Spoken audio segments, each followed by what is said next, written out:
പ്രണയമണിപ്പൂവിൻ ഭാഗം 2. പുതിയ മോഡലിലുള്ള വസ്ത്രങ്ങൾ ധരിച്ച് കുറേ മോഡൽസ് റാംപാക്ക് ചെയ്ത് നടന്നു വരുന്നു. അവർക്ക് മുന്നിൽ ഒരു സ്ത്രീയും 2 പുരുഷന്മാരും ഗൗരവത്തോടെ ഇരിക്കുന്നു. അവർ എല്ലാവരെയും നോക്കി എന്തൊക്കെയോ പരസ്പരം പറയുന്നു. അരികിലായി നിൽക്കുന്ന പ്രദീപ് അല്പം ആശങ്കയോടെ അവരെ നോക്കി. എല്ലാം കഴിഞ്ഞ് മോഡൽസ് എല്ലാം നിരനിരയായി നിന്നു. പ്രദീപ് ആകാംക്ഷയോടെ അവരെ നോക്കി. മൂവരും എഴുന്നേറ്റ് നിന്ന് കൈയടിച്ചതും പ്രദീപ് ആശ്വാസത്തോടെ ചിരിച്ചു. സൂപ്പർ പ്രദീപ്, നിങ്ങളുടെ ഡിസൈൻസൊക്കെ ഞങ്ങൾക്ക് വളരെ ഇഷ്ടമായി. Thank you sir. എങ്കിൽ നിങ്ങളുടെ MDയുടെ ബാക്കി ഡീലിങ്സ് നടത്താം. Sure sir. Very Abhimanyu. I am here. ഷർട്ടും പാൻറ്റും ധരിച്ച് സുമുഖനായ ഒരു ചെറുപ്പക്കാരൻ അവരുടെ അരികിലേക്ക് വന്നു. Hello, I am Abhimanyu. Sorry, ഞാൻ വേറൊരു മീറ്റിങ്ങിലായിരുന്നു, അതാ ലേറ്റായത്. It's okay. അവർ അവനെ അടിമുടി നോക്കി. നിങ്ങളാണോ ഈ കമ്പനിയുടെ MD? അതെ. എന്താ അങ്ങനെ ചോദിച്ചത്? വേറെ ഒന്നുമല്ല, നിങ്ങളുടെ കമ്പനി ഇന്ത്യയിലെ തന്നെ നമ്പർ 1 പൊസിഷനിലേക്ക് വന്നുകൊണ്ടിരിക്കുകയാണല്ലോ. And you are looking so young. കണ്ടാൽ ശരിക്കും കോളേജ് സ്റ്റുഡൻ്റ് ആണെന്നേ പറയും, അതുകൊണ്ട് ചോദിച്ചതാ. കൂട്ടത്തിലെ സ്ത്രീ പറഞ്ഞു. അത് കേട്ടതും അവനൊന്ന് ചിരിച്ചു. മാരീഡാണോ? ഇതുവരെ അല്ല. ഓ, ഏതായാലും കിട്ടുന്ന ആളിലൊക്കെ തന്നെ. അവനൊന്ന് ചിരിച്ചു. എന്നാൽ ബാക്കി കാര്യങ്ങളൊക്കെ നോക്കാം. ഓക്കെ, വരൂ, നമുക്ക് ക്യാബിനിലേക്ക് പോകാം. കോൺട്രാക്റ്റ് സൈൻ ചെയ്ത ശേഷം അഭിമന്യു അവർക്ക് ഹസ്തദാനം നൽകി. ഓക്കെ, എന്നാൽ കാര്യങ്ങളൊക്കെ നടക്കട്ടെ. അവർ പോയതും പ്രദീപ് ഓടി വന്ന് സന്തോഷത്തോടെ മനുവിനെ കെട്ടിപ്പിടിച്ചു. എന്താണ് ഇത്? സന്തോഷം കൊണ്ടാടാ. ലക്ഷങ്ങളുടെ അല്ല, കോടികളുടെ പ്രൊജക്റ്റാണ് ഈ കിട്ടിയിരിക്കുന്നത്. ഇത് കഴിഞ്ഞ മോനെ, നീല ഫാഷൻസ് ഇന്ത്യയിലെ തന്നെ നമ്പർ 1 കമ്പനികളെ ഒന്നാക്കും, പ്രദീപ് പറഞ്ഞു. മതിയടാ മതി. മാനത്തെ ചന്ദ്രനോത്തരവും മണിമാളിക കെട്ടാനൊക്കെ വരട്ടെ. ഇതൊക്കെ ഒരു ലക്കാണ്. ആയിക്കോട്ടെ, എന്നാലും സ്വപ്നം കാണാൻ ടാക്സ് കൊടുക്കേണ്ട ആവശ്യമൊന്നുമില്ലല്ലോ, പ്രദീപ് പറഞ്ഞു. അപ്പോൾ മനുവിൻ്റെ ഫോൺ റിങ് ചെയ്തു. അവൻ അതെടുത്ത് നോക്കി. നീലിമ കോളിംഗ് എന്ന് കണ്ടതും അവൻ്റെ മുഖം വിടർന്നു. വിളി വന്നല്ലോ മോനെ. ഞാൻ സ്വർഗത്തിൽ കണ്ടുറുമ്പാകുന്നില്ലേ, പ്രദീപ് ചിരിച്ചുകൊണ്ട് പറഞ്ഞു. മനു അവനെ ഒന്ന് നോക്കി. ഒന്ന് പോടാ. ഓ ആട്ടണ്ട, ഞാൻ പോയേക്കാമേ. അത് പറഞ്ഞ് പ്രദീപ് പുറത്തേക്ക് നടന്നു. ഇവൻ്റെ ഒരു കാര്യം. അതും പറഞ്ഞ് അവൻ കോൾ അറ്റൻഡ് ചെയ്തു. ചെവിയിൽ വെച്ചു. ഹലോ അബി, നീ ഇത് എവിടെയാ? ഇത്ര നേരം ഞാൻ ഈ ബസ് സ്റ്റോപ്പിൽ വെയിറ്റ് ചെയ്യുന്നതെന്നറിയാമോ?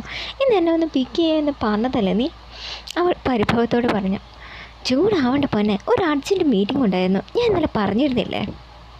ഏത്? ആ പോപ്പേ കമ്പനിയുടെയോ? അത് തന്നെ.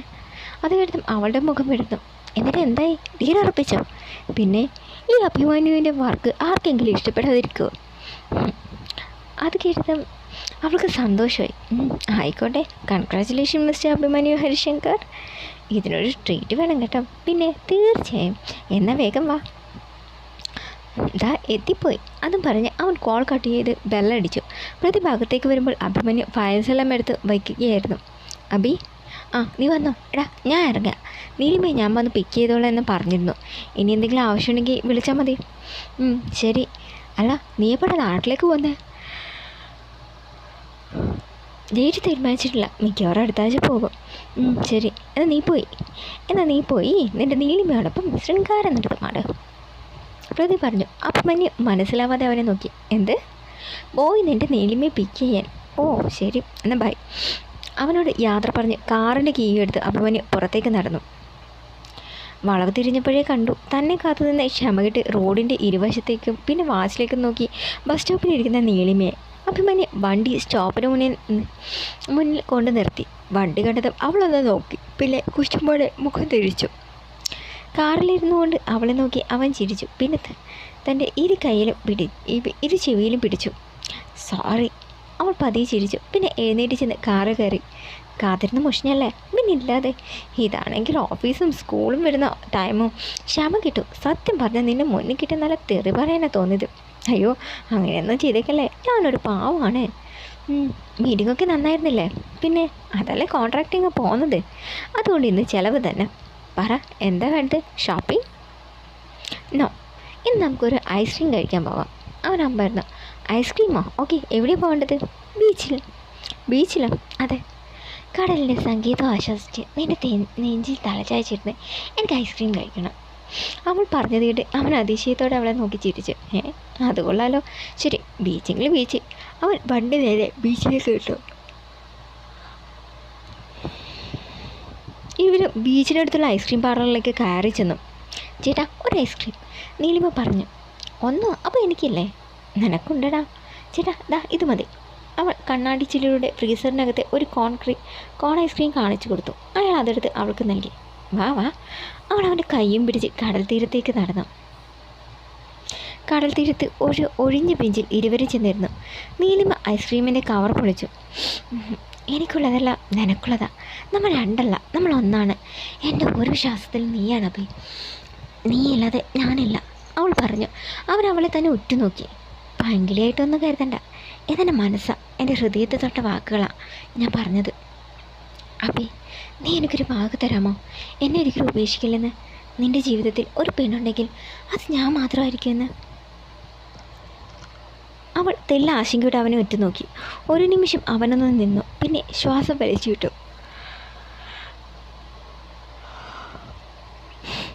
നീലിമ, നീ എന്നെ എത്രമാത്രം സ്നേഹിക്കുന്നുണ്ടെന്ന് എനിക്കറിയാം. അതുപോലെ ഞാനും നിന്നെ സ്നേഹിക്കുന്നു.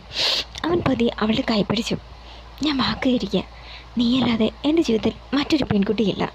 അത് കേട്ടതും അവൾ സന്തോഷത്തോടെ അവനെ കെട്ടിപ്പിടിച്ചു. Thank you Abhi. I love you so much, അവൾ പറഞ്ഞു. ചെറുപുഞ്ചിരിയോടെ അവൻ അവളുടെ മുടിയിൽ തലോടി. ഈ സമയം റോഡരികിൽ ഒരു കാറ് വന്നു നിന്നു. അതിൻ്റെ പിന്നിലെ ഗ്ലാസ് താഴ്ത്തി ഒരാൾ അവരെ നോക്കി. അയാൾ തൻ്റെ മുഖത്തെ കൂളിംഗ് ഗ്ലാസ് എടുത്ത് മാറ്റി. അയാളുടെ മുഖം വലിഞ്ഞു മുറുകി. ഡ്രൈവർ, വണ്ടി എടുക്ക്. അവരെ ഒന്നുകൂടി നോക്കി ഗ്ലാസ് ഉയർത്തി അയാൾ പറഞ്ഞു.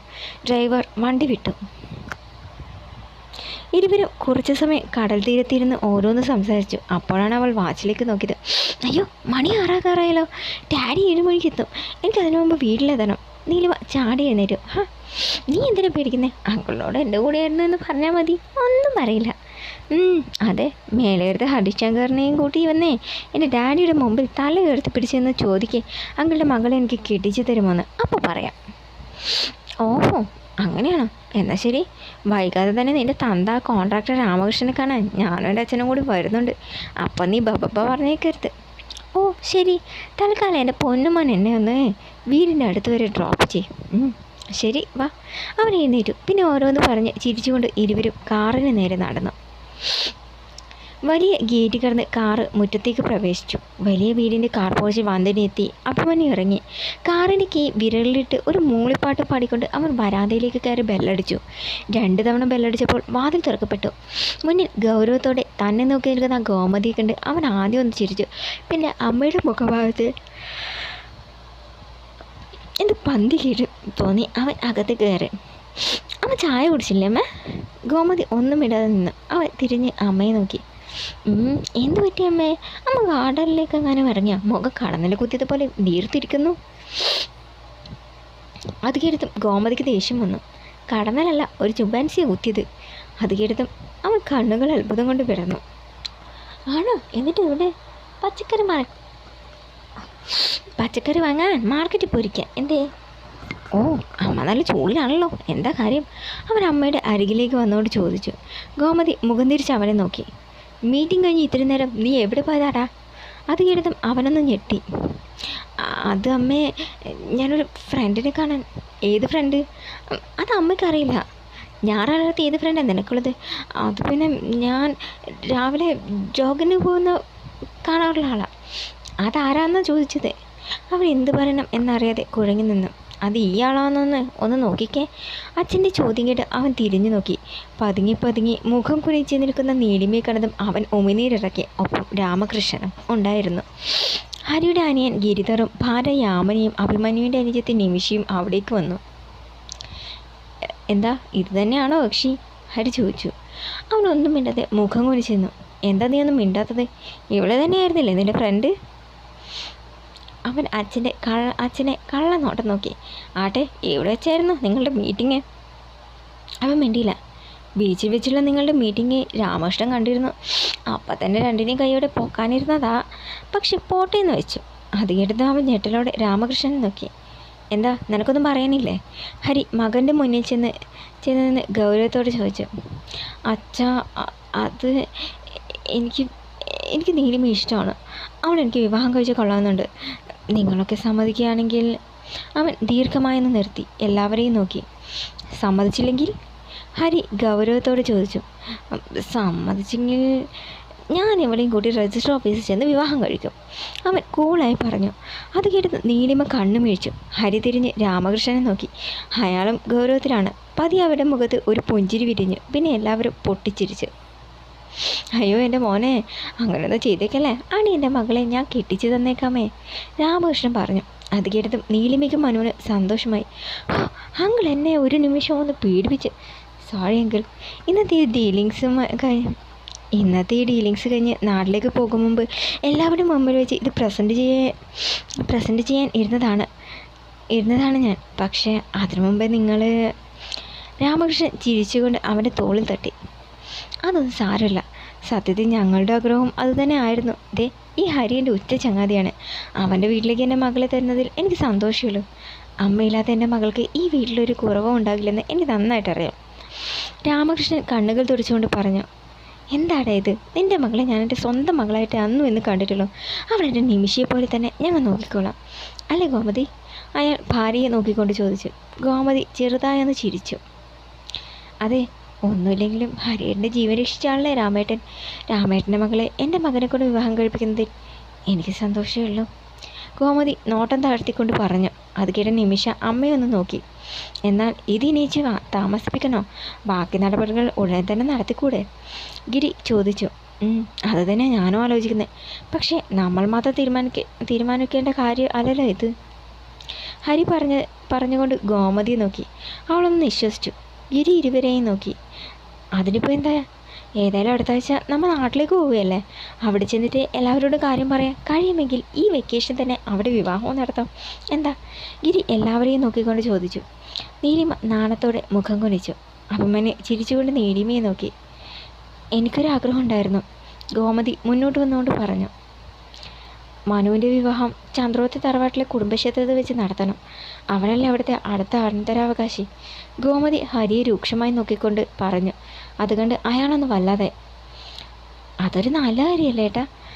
നമുക്കൊരു കാര്യം ചെയ്യാം. നമ്മൾ നാട്ടിലേക്ക് പോകുമ്പോൾ ഇവരെയും കൂടെ കൊണ്ടുപോകാം. എന്നിട്ട് എല്ലാവരോടും ഈ വിവരം അറിയിക്കാം. വേറെ തടസ്സങ്ങളൊന്നുമില്ലെങ്കിൽ ഗിരിയേടൻ പറഞ്ഞതുപോലെ ഈ വെക്കേഷൻ തന്നെ നടത്താമല്ലോ ഇവരുടെ വിവാഹം, യാമിനി ചോദിച്ചു. ഹരി ഒന്ന് ആലോചിച്ചു. അതാലോചിക്കാവുന്ന കാര്യമാണ്. എന്താ രാമകൃഷ്ണ? അത് വേണ്ട ഹരി, നിങ്ങൾ പോയി കാര്യങ്ങളൊക്കെ ആദ്യം അവതരിപ്പിക്കേ. അപ്പോഴേക്കും ഞങ്ങൾ അങ്ങ് എത്തിക്കാം. പിന്നെ പറയത്തക്ക ബന്ധുക്കളൊന്നും ഞങ്ങൾക്കില്ലല്ലോ, അറിയാമല്ലോ ഞങ്ങളുടെ കാര്യം. എനിക്ക് ആകെ ഉണ്ടായിരുന്നത് ഒരു അമ്മ മാത്രമാണ്. ലേഖയും വിവാഹം കഴിച്ചതിൻ്റെ പേരിൽ 2 കുടുംബങ്ങളിലും ഞങ്ങളുടെ ഇതിൽ തന്നെയാണ്. അവൾ മരിച്ച ശേഷം അവളുടെ വീട്ടുകാരൊന്നും തിരിഞ്ഞു പോലും നോക്കിയിട്ടില്ല. ബിസിനസ്സൊക്കെ ചെയ്ത് കുറച്ച് നല്ല നിലയിലായപ്പോൾ പറ്റിക്കൂടാൻ വന്നവരൊക്കെ ഉണ്ട്. പക്ഷേ അവരൊന്നും വിശ്വസിക്കാനും ഭയമാണ്. അതൊക്കെ ഞങ്ങൾക്കറിയാവുന്ന കാര്യങ്ങളല്ലേ, അതൊന്നോർത്ത് നീ വിഷമിക്കണ്ട. ഏതായാലും നീ പറഞ്ഞതുപോലെ ഞങ്ങൾ ആദ്യം നാട്ടിലേക്ക് ചെല്ലട്ടെ, എന്നിട്ട് ബാക്കി പറയാം, ഹരിശങ്കർ പറഞ്ഞു. എന്നാൽ ഞങ്ങൾ ഇറങ്ങട്ടെ, രാമകൃഷ്ണൻ പറഞ്ഞു. പോകാനോ? സമയം എത്രയായില്ലേ? ഏതായാലും ഭക്ഷണം കഴിച്ചിട്ട് പോയാൽ മതി. അയ്യോ, അതൊന്നും വേണ്ട, അങ്ങനെ പറഞ്ഞാൽ പറ്റില്ല. നിങ്ങൾ ഞങ്ങളുടെ ബന്ധുക്കളാകാൻ പോകുന്നവരല്ലേ, ഭക്ഷണം കഴിച്ചിട്ട് പോയാൽ മതി. യാമിനി വാ. ഗോമതിയും യാമിനിയും അടുക്കളയിലേക്ക് ചെന്നു. എല്ലാവരും ഭക്ഷണം കഴിച്ച് പിരിഞ്ഞു. അടുക്കളയിലെല്ലാം ഒതുക്കിവെക്കുന്ന തിരക്കിലായിരുന്നു ഗോമതി. നിമിഷം അവിടേക്ക് വന്നു. എന്താ, എന്തെങ്കിലും വേണോ നിനക്ക്? പതിവില്ലാതെ മകളെ അടുക്കളയിൽ കണ്ട് ഗോമതി ചോദിച്ചു. എനിക്കൊന്നും വേണ്ട. അവൾ കുറച്ച് സമയം മൗനമായി നിന്നു. എന്നാലും അമ്മേ, ഏട്ടൻ എന്ത് പണിയായി കാണിച്ചത്? അവനെന്ത് കാണിച്ചെന്നാ? വേറെ പെണ്ണ് കിട്ടാനാണോ ആ നീലിമയെ തന്നെ കെട്ടാൻ തീരുമാനിച്ചത്? ഗോമതി ഒരു നിമിഷം നിന്ന് മകളെ നോക്കി. നീ എന്താ അങ്ങനെ പറഞ്ഞത്? നീലിമയ്ക്ക് എന്തൊരു കുഴപ്പം? സൗന്ദര്യമുണ്ട്, പഠിപ്പുണ്ട്, പോരാത്തതിന് അവർ തമ്മിൻ്റെ ഇഷ്ടത്തിലാണ്. പിന്നെന്താ? അവരിഷ്ടത്തിലാണ്, പക്ഷേ അമ്മയ്ക്ക് ഇഷ്ടമാണോ? ഗോമതി ഒന്ന് ഞെട്ടി. മകൾക്ക് മുഖം കൊടുക്കാതെ അവർ തിരിഞ്ഞു നിന്ന് ജോലി തുടർന്നു. അമ്മ പരിങ്ങണ്ട, അമ്മയുടെ മനസ്സെനിക്ക് നന്നായിട്ടറിയാം. അമ്മയ്ക്ക് എന്നോട് ആദ്യമേ പറയാമായിരുന്നില്ലേ അമ്മയുടെ ആഗ്രഹം എന്താണെന്ന്? പറഞ്ഞിട്ടെന്താ? കേട്ടാലുടനെ അവൻ മാളെടുക്കും. അതുകൊണ്ടാണ് ഞാനൊന്നും പറയാതിരുന്നത്. ഏതായാലും അവൻ്റെ ആഗ്രഹം എന്താണെന്ന് വെച്ചാൽ അത് തന്നെ നടക്കട്ടെ. ഞാനൊന്നും പറയുന്നില്ല. നിൻ്റെ അച്ഛനും കേട്ടപ്പോൾ ഒത്തിരി സന്തോഷമായി. അത് മതി എനിക്ക്, ഗോമതി പറഞ്ഞു. ശരി, അങ്ങനെയെങ്കിൽ അങ്ങനെ. അത് പറഞ്ഞ് നിമിഷ തിരിഞ്ഞു നടന്നു. ഗോമതി ഒരു നെടുവീർപ്പോടെ ജോലി തുടർന്നു. രാത്രി കുടിക്കാനുള്ള വെള്ളവും എടുത്ത് ഗോമതി മുറിയിലേക്ക് വന്നു. കഥകടച്ച് ജഗ് ടീപ്പോയ്മേൽ വെച്ച് അവൾ ചെന്ന് കിടന്നു.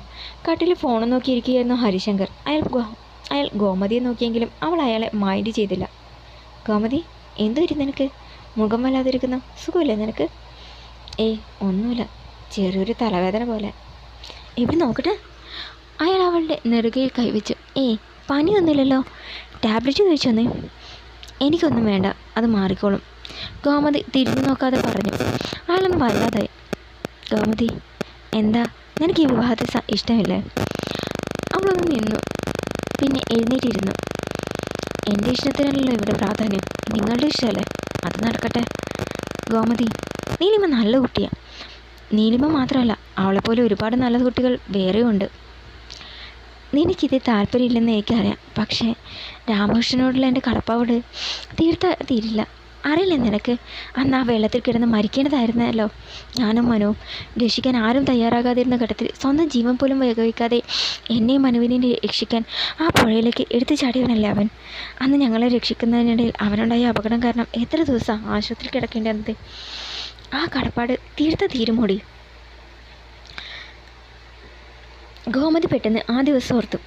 വർഷങ്ങൾക്ക് മുമ്പ് ഒരു ഞായറാഴ്ച ദിവസം അച്ഛനും മകനും കൂടി എന്ത് വാങ്ങാനായി ടൗണിലേക്ക് പോയതായിരുന്നു. നല്ല കാറ്റും മഴയുള്ള സമയം. കുത്തൊലിച്ചൊഴുകുന്ന പുഴയുടെ തീരത്തെ റോഡിലൂടെ കാറിൽ പോകവേ എതിരെ വന്ന ലോറി കണ്ടില്ല. ചീറിപ്പാഞ്ഞു വന്ന ലോറി ഇടിച്ച് കാർ പുഴയിലേക്ക് മറിഞ്ഞു. മലവെള്ളം ഇറങ്ങി നല്ല കുത്തൊഴുകുള്ളതിനാൽ ആരും പുഴയിലിറങ്ങാൻ തയ്യാറായില്ല. ഈ സമയം അവിടെ വന്ന രാമകൃഷ്ണൻ മറ്റൊന്നും ആലോചിക്കാതെ പുഴയിലേക്ക് എടുത്തു ചാടുകയായിരുന്നു. സ്വന്തം ജീവൻ പോലും പണയം വെച്ച് അയാൾ ഇരുവരെയും രക്ഷിച്ചു. അതിനിടയിൽ കാറിൽ കാല് കുടുങ്ങി അയാൾക്ക് ഗുരുതരമായി പരിക്കേറ്റു. അന്ന് ഊണും ഉറക്കവുമില്ലാതെ അയാളെ ശുശ്രൂഷിച്ചത് ഹരിശങ്കറാണ്. അന്നു മുതൽ തുടങ്ങിയ സൗഹൃദമാണ് ഇരുവരും തമ്മിലുള്ളത്. ഹരിക്ക് രാമകൃഷ്ണൻ എന്നാൽ വെറും ചങ്ങാതി മാത്രമല്ല, കൂടപ്പിറപ്പ് തന്നെയാണ്. ഗോമതി, നീ എന്താ ആലോചിക്കുന്നത്? ഹരിയുടെ ചോദ്യം കേട്ട് അവൾ ചിന്തയിൽ നിന്നും ഞെട്ടിയുണർന്ന് അവരെ നോക്കി. ഒന്നുമില്ല, ഞാൻ വെറുതെ ഓരോന്നോർത്ത് പോയതാ. എൻ്റെ ഇഷ്ടത്തെക്കുറിച്ചൊന്ന് ഹരിയുടെ ചിന്തിക്കണം. നമുക്ക് നമ്മുടെ മകൻ്റെ സന്തോഷം വലുത്. അവനെ നീലിമ ഇഷ്ടമാണല്ലോ, അത് മതി. വേറെ ഒന്നും നമ്മൾ ചിന്തിക്കണ്ട, ഗോമതി പറഞ്ഞു. ഹരി പുഞ്ചിരിച്ചുകൊണ്ട് അവളുടെ കൈ പിടിച്ചു. പിറ്റേ ദിവസം തന്നെ നാട്ടിലേക്ക് തിരിക്കാനുള്ള ഒരുക്കങ്ങൾ നടത്തി. എല്ലാവരും എല്ലാം പാക്ക് ചെയ്തു. ഇറങ്ങാൻ നേരത്താണ് മനുവിന് ഓഫീസിൽ നിന്ന് ഒരു കോൾ വന്നത്. അപ്പി, നമ്മുടെ ജെയിംസിന് ഒരു ആക്സിഡൻറ്റ് പറ്റി, ഹോസ്പിറ്റലിൽ അഡ്മിറ്റ് ചെയ്തിരിക്കുകയാണ്, കുറച്ച് സീരിയസ് ആണ്. പ്രദീപ് പറഞ്ഞത് കേട്ട് അവൻ വല്ലാതായി. ശരി, നീ വെച്ചോ, ഞാൻ ഉടനെ അവിടേക്ക് വരാം. അവൻ കോൾ കട്ട് ചെയ്ത് ടെൻഷനോടെ അവിടെ നിന്നു. അത് കണ്ട് ഗോമതി അവൻ്റെ അരികിലേക്ക് വന്നു. എന്താ മനു വല്ലാതിരിക്കുന്നത്? എന്തെങ്കിലും പ്രശ്നമുണ്ടോ? അമ്മ, അത് ഓഫീസിൽ ജെയിംസിനൊരു ആക്സിഡൻറ്റ് പറ്റി, അവനെ സീരിയസ് ഹോസ്പിറ്റലിൽ അഡ്മിറ്റ് ചെയ്തിരിക്കുക. എനിക്കുടനെ അവിടെ വരെ പോകണം. അത് കേട്ടതും എല്ലാവരും വല്ലാതായി. നീ ഇപ്പോൾ പോയി എങ്ങനെയാ? നമുക്ക് നാട്ടിലേക്ക് പോകണ്ടേ? ഗോമതി ആവലാതിയോട് ചോദിച്ചു. എനിക്ക് പോകാതിരിക്കാൻ പറ്റില്ല അമ്മേ. അവൻ്റെ റിലേറ്റീവ്സൊക്കെ നാട്ടിലാണ്. അവർ ഇറങ്ങിങ്ങെത്താൻ വൈകും. അപ്പോൾ പിന്നെ എന്തു ചെയ്യും? ഈ യാത്ര മാറ്റി വയ്ക്കണം. അതിനൊന്നും ആവശ്യമില്ല, നിങ്ങൾ പോയിക്കോളൂ. അവൻ്റെ റിലേറ്റീവ്സ് വന്ന ശേഷം നാളെയോ മറ്റന്നാളോ ഞാനങ്ങ് വന്നോളാം. എന്താ? അവൻ ചോദിച്ചു. എല്ലാവരും പരസ്പരം നോക്കി. എന്നാൽ അതാ നല്ലത്. മനു, എന്തെങ്കിലും ആവശ്യമുണ്ടെങ്കിൽ നീ രാമകൃഷ്ണനെ വിളിച്ചാൽ മതി, ഹരി പറഞ്ഞു. ശരി അച്ഛാ. എല്ലാവരും വണ്ടിയിൽ കയറി. അവരെ യാത്രയാക്കിയ ശേഷം അഭിമന്യു നേരെ ആശുപത്രിയിലേക്ക് വിട്ടു. ചന്ദ്രോത്ത് തറവാട്ടിലാകെ ഉത്സവലഹരിയായിരുന്നു. ഗോമതിയും കുടുംബവും വരുന്നത് പ്രമാണിച്ച് വാസന്തി പ്രിയം രാവിലെ തന്നെ തറവാട്ടിലെത്തി. എല്ലാവരും ഒത്തുചേർന്ന് ഒരു സദ്യ തന്നെ ഉണ്ടാക്കി. പിന്നെ വിരുന്നുകാരെ നോക്കി വരാന്തയിൽ ഇരിപ്പായി. അവർ എപ്പോൾ എത്തുന്ന രാഗിനി പറഞ്ഞത്? വാസന്തി ചോദിച്ചു. ഉച്ചയോടെ എത്തുമെന്നാണ് പറഞ്ഞത്. എന്നിട്ട് അവർ കാണുന്നില്ലല്ലോ. രവിയോട് പറഞ്ഞ് ഒന്ന് വിളിച്ചാലോ? വാസന്തി ചോദിച്ചു. ഈ അമ്മയ്ക്കെന്താ, അവർ ദൂരെ നിന്ന് വരുന്നതല്ലേ, ചിലപ്പോൾ എന്തെങ്കിലും കഴിക്കാനോ വിശ്രമിക്കാനോ എവിടെയെങ്കിലും വണ്ടി നിർത്തി കാണും, അല്ലെങ്കിൽ ട്രാഫിക് ബ്ലോക്കിൽ ഇറങ്ങാനോ കുടുങ്ങിക്കാണും. എന്നാലും ഉച്ചയ്ക്ക് മുമ്പായി വരുമെന്ന് പറഞ്ഞിട്ട് കാണാതിരിക്കുമ്പോൾ ആശങ്കയല്ലേടി? എന്താശങ്ക? എത്തേണ്ട സമയമാകുമ്പോൾ അവരിങ്ങ് എത്തിക്കോളും, അല്ലാതെ നമ്മൾ ധൃതി കൂടിയിട്ട് ഒരു കാര്യമില്ല, പ്രിയ പറഞ്ഞു. വാസന്തി പിന്നെ ഒന്നും മിണ്ടിയില്ല. അപ്പോൾ ഹോൺ അടിച്ചുകൊണ്ട് ഒരു വണ്ടി മുറ്റത്ത് വന്ന് നിന്നു. എല്ലാവരും സന്തോഷത്തോടെ എഴുന്നേറ്റ് വണ്ടി നിർത്തി എല്ലാവരും ഇറങ്ങി. വണ്ടിയിൽ നിന്ന് ഇറങ്ങിയതും നിമിഷയും ഗോമതിയും ഹരിയും യാമിനി ഗിരിയും ഇറങ്ങി. എല്ലാവരും സന്തോഷത്തോടെ വീട്ടിലേക്ക് പ്രവേശിച്ചു. പ്രിയയും ഗീതുവിനെയും കണ്ടതും നിമിഷം ഓടിച്ചെന്ന് അവരെ കെട്ടിപ്പിടിച്ചു. എല്ലാവരും സന്തോഷത്തോടെ സുഖവിവരങ്ങൾ ചോദിച്ചുകൊണ്ട് അകത്തേക്ക് നടന്നു. ഈ സമയം പ്രിയ തിരിഞ്ഞ് കാറിലേക്ക് നോക്കി. ഡ്രൈവർ പെട്ടിയും സാധനങ്ങളും എടുത്ത് വരാന്തയിൽ കൊണ്ടുവച്ചു. പ്രിയയുടെ മുഖം വാടി. എല്ലാവരും ആയോ? മനുവിനെ കാണുന്നില്ലല്ലോ, അവൾ സംശയത്തോടെ ഓർത്തു. ചേച്ചി അവിടെ എന്തെടുക്കുക? ഇങ്ങ് വന്നേ, ഗീതുവിൻ്റെ വിളി കേട്ട് അവൾ ചിന്തയിൽ നിന്നും ഞെട്ടി ഉണർന്ന് അകത്തേക്ക് നടന്നു. എല്ലാവരും സോഫയിലിരുന്ന് വിശേഷങ്ങൾ ചോദിക്കുകയായിരുന്നു. അല്ല, മനു ഇവിടെ? അവനെ കണ്ടില്ലല്ലോ, രവി ചോദിച്ചു. അവരും ഞങ്ങളുടെ കൂടെ വരാനായി ഒരുങ്ങിയത്. അപ്പോഴാണ് അവൻ്റെ ഓഫീസിൽ വർക്ക് ചെയ്യുന്ന ഒരാൾക്ക് ഒരു അപകടം പറ്റിയെന്ന് പറഞ്ഞ് വിളിച്ചത്. ഉടനെ അവൻ അങ്ങോട്ട് പോയി. അയാളുടെ റിലേറ്റീവ്സൊക്കെ നാളെ എത്തും, അതിനുശേഷം വന്നോളെന്നാണ് അവൻ പറഞ്ഞത്. ഗോമതി പറഞ്ഞു. നിങ്ങളിരിക്കെ, ഞാൻ കുടിക്കാൻ എന്തെങ്കിലും എടുക്കാം. അത് പറഞ്ഞ് രാഗിണി എഴുന്നേൽക്കാൻ ഒരുങ്ങി. വേണ്ടി ചെറിയമ്മേ, അത് ഞങ്ങളെടുക്കാം, വാടി. ഗീതുവിനെ വിളിച്ച് പ്രിയ നടക്കാൻ ഒരുങ്ങി. നിൽക്കി, ഞാനും വരുന്നു എന്ന് പറഞ്ഞ് നിമിഷയും അവർക്കൊപ്പം അടുക്കളയിലേക്ക് ചെന്നു. പ്രിയ ഫ്രിഡ്ജ് തുറന്ന് ജ്യൂസുമായി വരുമ്പോഴേക്കും ഗീതവും നിമിഷയും കൂടി ഗ്ലാസ്സുകൾ എടുത്ത് വെച്ചിരുന്നു. അല്ല പ്രിയേച്ചി, അന്ന് ഇൻ്റർവ്യൂവിന് പോയിട്ട് എന്തായി? എന്താവാനാടി, ജോലി വേണമെങ്കിൽ 15 ലക്ഷമൊക്കെയാണ് ചോദിക്കുന്നത്. ഞാനിത് എവിടെ നിന്ന് എടുത്തു കൊടുക്കാനാ? ഗ്ലാസ്സിലേക്ക് ജ്യൂസ് ഒഴിക്കുന്നതിനിടയിൽ പ്രിയ പറഞ്ഞു. മുത്തശ്ശനോട് പറഞ്ഞാൽ പോരെ ചേച്ചി, 15 ലക്ഷമൊക്കെ മുത്തശ്ശന് നിസ്സാരമല്ലേ? നിമിഷ പറഞ്ഞു. അതൊന്നും വേണ്ട മോളെ, പഠിച്ച് നല്ല ഫസ്റ്റ് റാങ്ക് കൂടിയാണ് ഞാൻ പാസ്സായതും ഈ കണ്ടപ്പോൾ ഡിഗ്രീസൊക്കെ നേടിയെടുത്തതും. പണം കൊടുത്തല്ല, എൻ്റെ ക്വാളിഫിക്കേഷൻ നോക്കി കിട്ടുന്ന ജോലിയൊക്കെ മതി എനിക്ക്. ദുരഭിമാനം. ഇക്കാര്യത്തിൽ ഏട്ടന് ചേച്ചി കണക്കാ. ബിസിനസ് തുടങ്ങാൻ അച്ഛൻ കൊടുത്ത പണം വാങ്ങാതെ ലോണെടുത്ത് കടം വാങ്ങിയൊക്കെയാണ് ചേട്ടൻ ബിസിനസ് തുടങ്ങിയത്. എന്നാലെന്താടി, വാങ്ങിയ കടമൊക്കെ 2-3 കൊല്ലം കൊണ്ട് വീടിയില്ലേ കക്ഷി. അതാ ഹീറോയിസം. അപ്പിയുടെ ഒരു ഹീറോ തന്നെയാണ്. അത് മാത്രം കാണാനും ഹാൻസം അല്ലേ? ഇത് ഒളി കണ്ടിട്ട് പ്രിയെ നോക്കിക്കൊണ്ട് പറഞ്ഞു. എങ്കിൽ നീ അങ്ങ് കെട്ടടി, നിന്റെ മറിച്ചെടുക്കണല്ലേ? ചെറിയച്ഛനോട് വേണമെങ്കിൽ ഞാൻ പറയാം. പ്രിയ പറഞ്ഞു. അയ്യോ, ഫസ്റ്റ് കാൻഡിഡേറ്റ് ഇരിക്കുമ്പോൾ ഓവർടേക്ക് ചെയ്യുന്നത് ശരിയല്ലോ. ചേച്ചിക്കും ഈ മുറ ബാധകമാണല്ലോ ഡീ. അവൾ ദേഷ്യത്തോട് വിളിച്ചത് ഗീതു ഒന്ന് വരണ്ടു. അയ്യോ, ഞാനൊന്നും പറയുന്നില്ലേ. അതും പറഞ്ഞ് ഗീതു വേഗം വെള്ളവും എടുത്ത് നടന്നു. പ്രിയയും വെള്ളവുമായി പിന്നാലെ നടന്നു. നിമിഷ വിഷമത്തോടെ എന്തോ ആലോചിച്ചുകൊണ്ട് അവിടെ തന്നെ നിന്നു. പിന്നെ ഒരു നെടുവീർപ്പോടെ അവർക്കൊപ്പം നടന്നു. ഗീതുവും പ്രിയയും എല്ലാവർക്കും വെള്ളം കൊടുത്തു. പ്രിയ അടുത്ത് വന്നത് ഭാര്യ മുഖത്ത് നോക്കാതെ മടിച്ച് വേഗം വെള്ളം എടുത്തു. അയാൾക്ക് വല്ലാത്ത കുറ്റബോധം തോന്നി. എല്ലാവരും യാത്ര ചെയ്ത് ക്ഷീണിച്ചു വന്നതല്ലേ, ആദ്യം ഭക്ഷണം കഴിക്കുക, എന്നിട്ട് വിശ്രമിക്കാം, വാസന്തി പറഞ്ഞു. എല്ലാവരും ചെന്ന് ഭക്ഷണം കഴിച്ചു. പിന്നെ ഓരോ കൊച്ചു വർത്തമാനമൊക്കെ പറഞ്ഞിരുന്നു. സന്ധ്യയായതും വാസന്തിയും പ്രിയയും പോകാനിറങ്ങി. നിങ്ങൾ എന്തിനു പോകുന്നു? കുറച്ച് ദിവസം നിങ്ങൾക്ക് ഇവിടെ ഞങ്ങളുടെ കൂടെ നിന്നൂടെ? ഗോമതി ചോദിച്ചു. അത് ശരിയായില്ല ഗോമതി. വാസന്തി മടിച്ചുകൊണ്ട് ഹരിയെ നോക്കി. അയാളൊന്ന് വല്ലാതായി. ഗോമതിക്ക് കാര്യം മനസ്സിലാക്കി. എടത്തി, അന്നത്തെ ദേഷ്യത്തിന് ഹരിയേട്ടൻ അങ്ങനെയൊക്കെ പറഞ്ഞു പോയി. ഇപ്പോൾ അതോർത്ത് അദ്ദേഹത്തിന് കുറ്റബോധമുണ്ട്. ദയവ് ചെയ്ത് നിങ്ങൾ പോകരുത്, ഗോമതി പറഞ്ഞു. അത് വേണ്ട അമ്മായി. ആ മുറ്റത്ത് ഞങ്ങളെയും കാത്ത് ഒരാളുണ്ട്. ആ അസുത്തറിയിൽ മുടങ്ങാതെ അന്ത്യത്തിരി കൊളുത്തണം. അത് കേട്ട് ഗോമതിക്ക് സങ്കടം വന്നു. അമ്മായി വിഷമിക്കൊന്നും വേണ്ട. ഞങ്ങൾക്ക് ആരോടും ദേഷ്യവും പരാതിയോ ഒന്നുമില്ല. അധികം ദൂരത്തേക്കൊന്നുമല്ലല്ലോ. ഈ ഉമ്മറത്ത് നിന്നാൽ കാണാവുന്ന ദൂരമല്ലേ ഉള്ളൂ. ഞങ്ങൾ കാലത്ത് തന്നെ ഇവിടെ ഉണ്ടാകും. ഇപ്പോൾ ഞങ്ങൾ ഇറങ്ങട്ടെ. അതും പറഞ്ഞ് വാസന്തിയുടെ കൈയും പിടിച്ച് പ്രിയ ഇറങ്ങി. എല്ലാവരും വിഷമത്തോടെ അത് നോക്കി നിന്നു. തുടരും.